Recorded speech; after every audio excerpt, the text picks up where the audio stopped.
pronipote di Arturo Ferrarin, cioè Arturo era il fratello di mio nonno.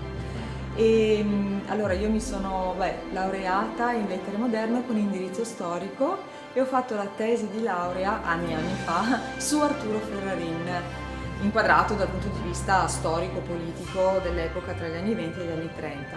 Questa tesi di laurea è stata poi pubblicata ed è diventata un libro, eccolo qua, e qui narro un po' tutte le vicende passate da Arturo, e tutte le sue avventure, e ho trattato sia gli anni 20 con le imprese più famose, quella del Raid Roma a Tokyo del 20 e del Raid Roma Brasile nel 28, le Coppe Schneider del 27 e del 26 e del 27, e poi il cambio completo della vita di Arturo dagli anni 20, nel 30 praticamente, tra gli anni 20 e gli anni 30, perché con il 30 subentra a capo del Ministero dell'Aviazione Balbo, il quale vuole farla finita con gli assi dell'aviazione italiana, come per esempio Arturo, e rendere l'aviazione un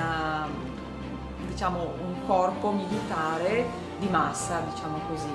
E quindi ne fecero le spese tutti gli assi dell'aviazione, tra cui anche Arturo. Mi è capitato di presentare il mio libro a New York all'ONU. È stata una bellissima esperienza, molto emozionante anche questa, ed è successo perché comunque l'aviazione italiana, un po' con il fatto, Arturo Ferrarin andò in Brasile, quindi toccò il continente americano, dopo Lindbergh che era degli Stati Uniti e che aveva attraversato l'Atlantico andando a Parigi, quindi c'era una certa connessione, ecco.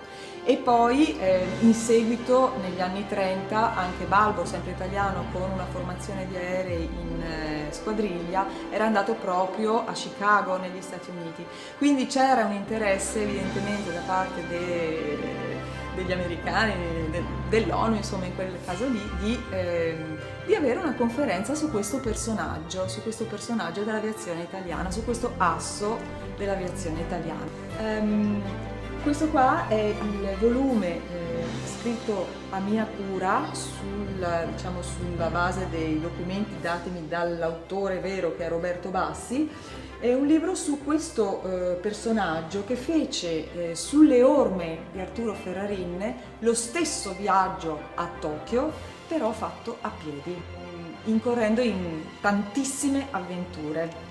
È una cosa molto particolare. Era un concittadino di Arturo, nel senso che abitava a Lugo, è ancora vivo, e lo ha fatto proprio per commemorare Arturo, perché era un suo fan fin da piccolino, fin da quando era alle elementari, e gli era rimasto sempre nel cuore, nella testa, e ha voluto emularlo, facendo però a piedi questo viaggio lunghissimo.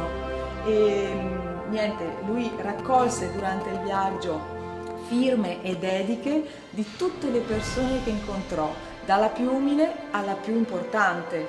E in questo libro ci sono firme anche di principi, Maharaja, di tutto e di più, in tutte le lingue, con disegni, foto. È un libro meraviglioso. E alcune foto ci sono anche qua nel libro.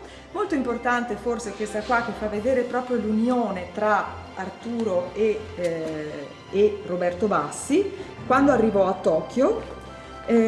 Allora, questa è la stele commemorativa del raid a Tokyo di Arturo Ferrarin. Questo qua è Roberto Bassi, qui c'è l'ambasciatore italiano in Giappone. E questo qua è mio zio Lorenzo Ferrarin, il quale era diplomatico e presente in Giappone proprio nel momento in cui Roberto Bassi giunse al termine della sua lunghissima passeggiata, chiamiamola così.